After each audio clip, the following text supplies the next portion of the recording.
number of other things have been very unnecessarily frustrating, and you have a lot of really silly challenges, things like converting a CC to a PTY. I mean, you're changing letters on after the name of something. That shouldn't be something that's really difficult and bureaucratic to do. Regulations, getting licenses to do certain things can be extremely challenging. On one of our projects, we did environmental clearance. That took many, many months to do. Another thing, we had to get permission from, or we were trying to acquire an asset out of a deceased estate, and that took many months to do.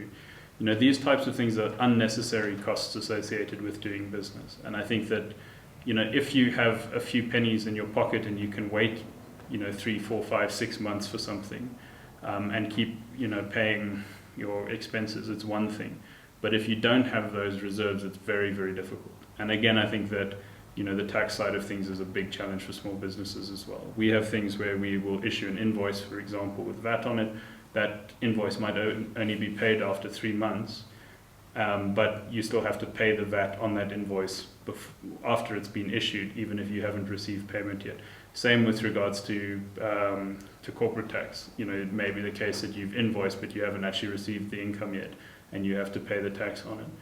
As well as that, I mean, a 32% tax rate for a small business is enormous. I mean, the two of us that started the business, we basically talked about how it felt like there were 3 shareholders.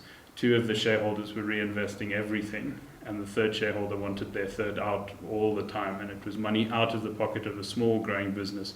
We had very limited reserves. We didn't have great foresight into our future income, etc. And it makes things tricky. And I think, yeah, this one dimension that I mentioned previously is true of tax. It's true of a lot of policy and so on. And we just need to make it easier for the small guys to get going. Once you get going, then I think, you know, you can be taxed, you know, like an F&B or an O&L or whoever it is. But while you're still small, you need to be given that breathing room. And the idea that, you know, the way that we sort of paint it is, you need to treat, you know, the small business like the seed and the sapling, and the big business can be the fruit tree that you pluck your share of the yield from. But ideally, those small businesses need to be nurtured to grow, and I don't think that we have that environment here at the moment.